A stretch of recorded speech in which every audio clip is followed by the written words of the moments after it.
Hey guys, welcome to Blade and Soul. I'm X, and I'm just doing some quality testing here with the Force Master. I've already started playing the game without an interface, and of course it's absurdly harder because I don't know when I crit, and then triggers, attacks, and things that work off of crit happen when the interface is off. So I have to go off sound. For this is my Force Master. I play her like a railgun. It's just like, and then I realized there were some settings that I had to fix. Not so fast! This character is really strong for some reason, but also really squishy. So only 4,000 HP, like a quarter of what my destroyer had. It's been unreal. I'll move to a different channel. You have moved to another channel.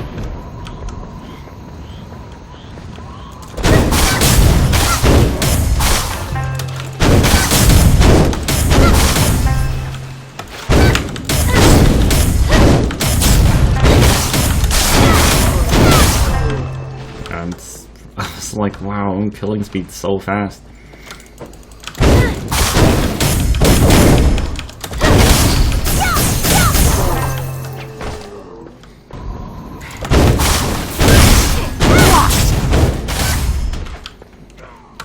It's a barrage skill. You can go Akuma on their ass.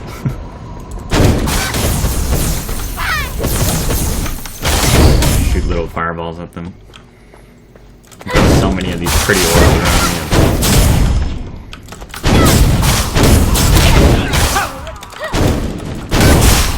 It's not working! It's not working.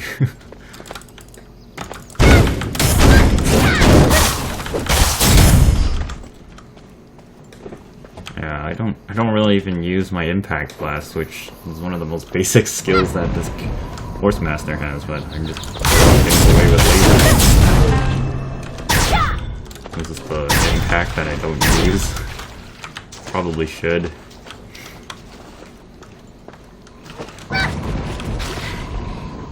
Alright, so I'm gonna show you some more gameplay of the Force Master.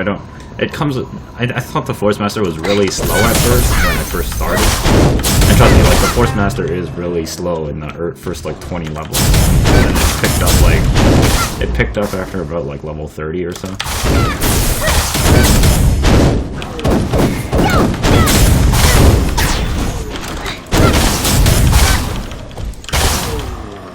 Yeah. Killing speed is just so fast. I almost always get the boss aggro too. I actually have skills that say D does not increase threat, and I was like, what? So pretty sure this is a DPS class. Alright guys, so while I'm running this quality test here, I might as well just give you my thoughts about the game as well. Oh, and also, like, I'm sorry, like, the previous videos weren't at this quality. They were actually slightly under. I messed around with some settings for a good hour or so, and then just trying to figure out what's the best way to do this. And I'm still getting some strange choppiness.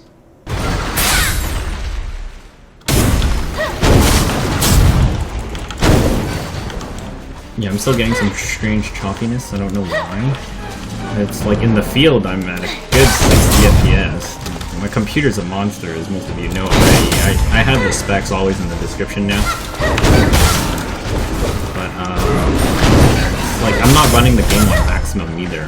I always like to have a stable FPS rather than having the maximum settings played, because I'm a gamer, I'm not an aestheticist. So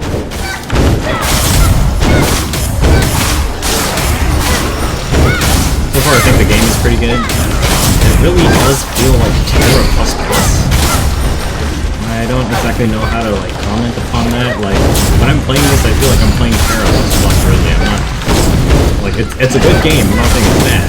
It's just that I really feel like if Blade and Soul came out 2 to 4 years earlier, it would have killed Terra off the market, hands down. But it didn't, so, I mean, that's what it is today. Unfortunately, like, I really do feel like if Blade and Soul did come out earlier, it would have been a lot more successful than it could be already.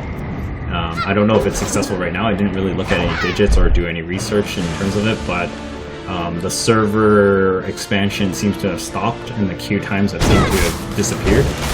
So that tells me like a lot of people have either stopped playing or just don't care anymore or went back to whatever they were playing. I'll probably jump into this from time to time. I am actually interested in faction warring. I'm not really interested in the 1v1 PvP stuff though. The reasons for that being is because I always find 1 versus 1 PvP in MMORPGs really unbalanced. I mean, they can be balanced, but I'm just saying like there's always a slight tinge where it's too unbalanced. And because of a progression system, it always makes it always unbalanced. And that's my thoughts on it. It's not a concrete, it's not absolute, it's just my opinion and my perspective of it. I wanted to let you know, like, you know, that's why I'm more into large-scale PvP or like huge team PvP or faction wars kind of thing, because in those situations you can have many unbalanced classes on both sides, and that kind of brings us kind of balance, rather than a 1 versus 1. A 1 versus 1, it's either your class is OP or it's not. So there's like nothing to, there's like no room to work with if it wasn't OP.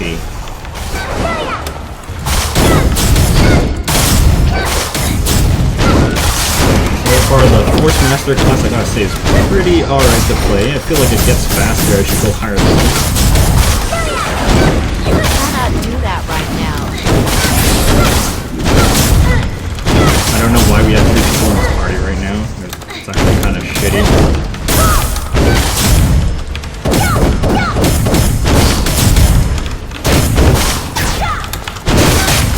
I think I'm doing the most damage here, considering I have like 3 orbs around me too.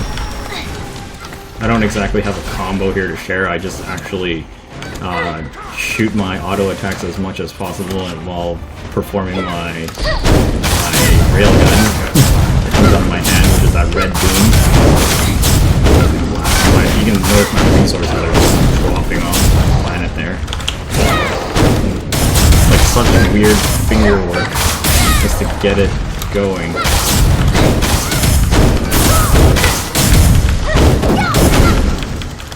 I also have Glacial Beam. I think this attack itself is really strong, even though it's a long cooldown, considering you can auto-stun a boss that has 2 stun counters on it. Pretty strong.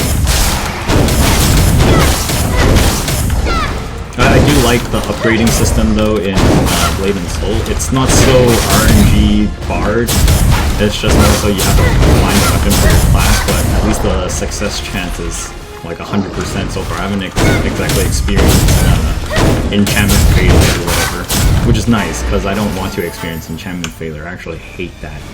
I'm okay more with this random box unlocking where you either get your class weapon or you don't, and then it's untradeable as well. So it keeps the market down as well, and it keeps you playing in some sense, but the things I'm actually a little worried about are later levels when you reach endgame. I know probably it'll mostly be faction wars at that point because there won't be much else to do for the dungeons until they release more dungeons and stuff. So the PvE content kind of is limited there.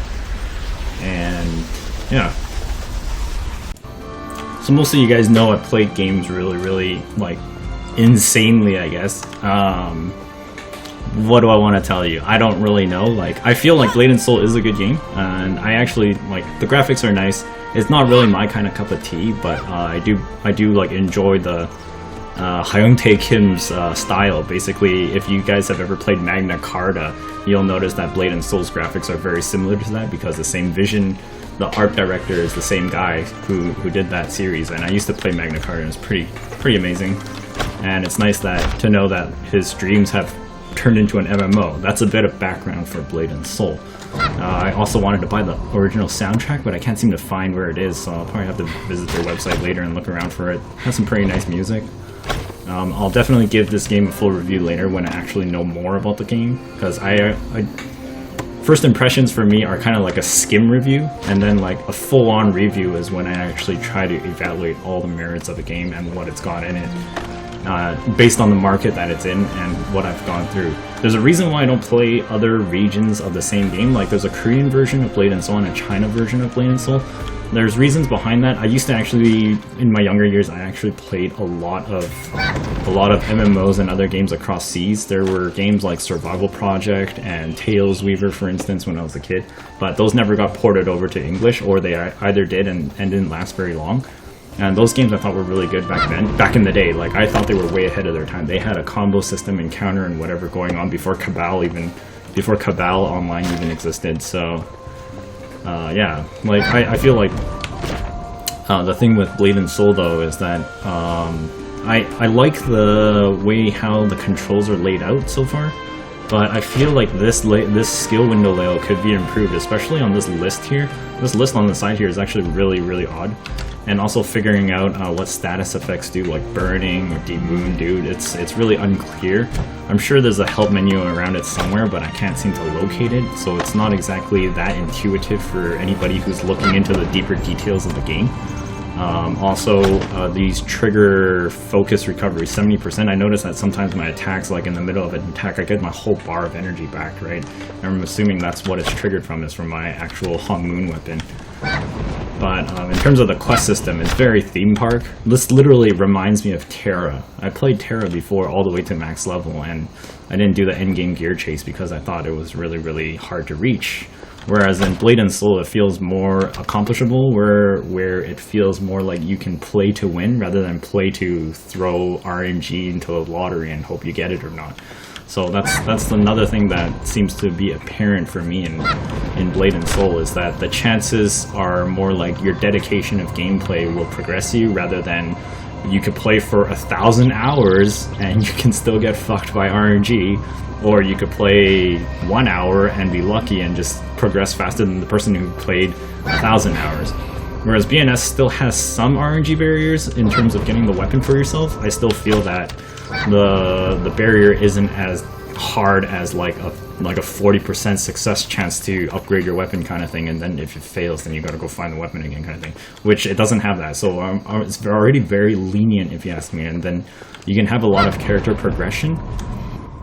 A dynamic quest has And at begun. the same time, it's also you can also probably try out a lot of the other classes too, because your progression is so fast. But then for the downside for that is that the players who actually like to focus on one class may hit a wall of no progression afterwards, after a certain point, before other people who run multiple classes will. So if you're playing single class, you'll probably have a really strong character. But there's things like crafting, which you won't be able to do with just one character, because each character can only hold 2 mining professions and 2 crafting professions.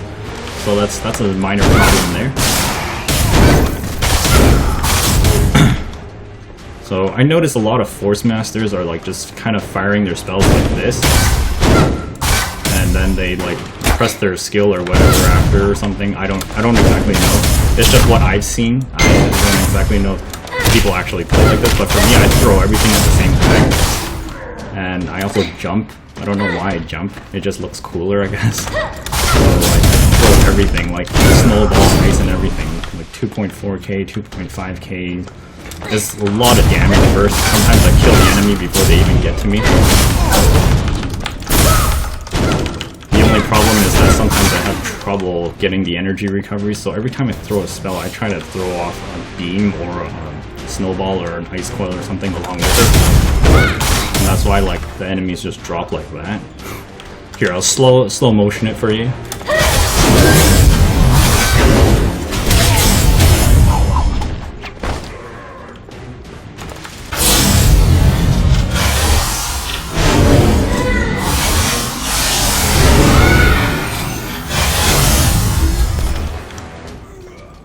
Alright, so there's that. And then there's now this boss that I have to defeat somehow. Oh, this is gonna be horrible. There's 2 casters there.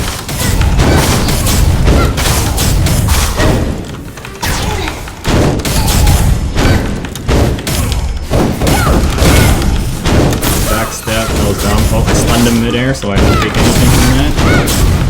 Fireball at him. I have no idea if I can actually solo this. I'm out of energy again. that was dumb. Oh shit, that really hurts. Oh my god. Yeah, so actually it can't really solo things with a Force Master because I'm not exactly sure how to.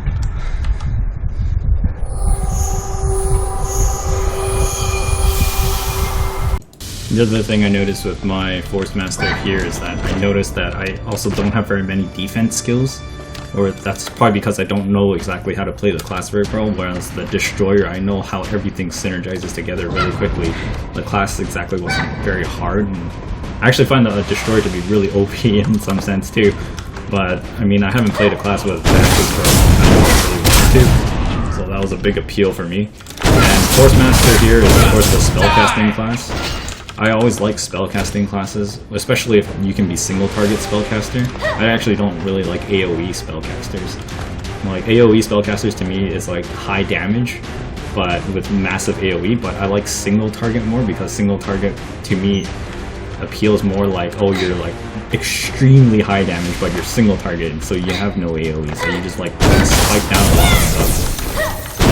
Kind of how I would play in terms of a PvP aspect, which is why I like large team PvP instead. So I can go single out enemies, which is kind of like playing like an assassin really, but then I don't play the assassin class in Blade and Soul here. I don't exactly know why, it's probably because I don't like how the playstyle tactics work with the assassins. Kung Fu Master actually looks pretty insane to play too, but I'm probably just gonna focus around the Force Master and the Destroyer first before trying other things. I'll probably throw a little bit of money into the game just because I've already invested so much time into it. Every game I play, if I played this long and I'm still interested into it, I always give it a fair shot and a bit of investment of my own cash. So I'll probably invest some like real money into their stuff and just see what's up with the cash shop and see how it works. See if it works out and whatnot. So yeah, this is pretty much like the detail test. I've noticed that there's still some spikes, so I probably gotta edit like my settings around somewhere in here and there, and hope it turns out for the better. So for those of you who are staying tuned, I mean, I rarely ever ask this, but if you really do like more videos on guides and things, like share it with your friends, subscribe or like any of those things, or even a dislike, doesn't matter to me. I enjoy all your interactions and I very welcome it and appreciate it. So this year I'm actually trying to make better content and faster content too. And I've been learning a lot of new stuff over this past month already, and I've already gained a lot of new knowledges in terms of doing these things. That's how I got the past 3 videos out fairly fast, but I'm actually really not satisfied with what they are, and I actually want to make them a lot better for you guys. Alright guys, so thanks so much for watching, and I hope you'll come back for the next one. So bye bye for now. I'll see you later.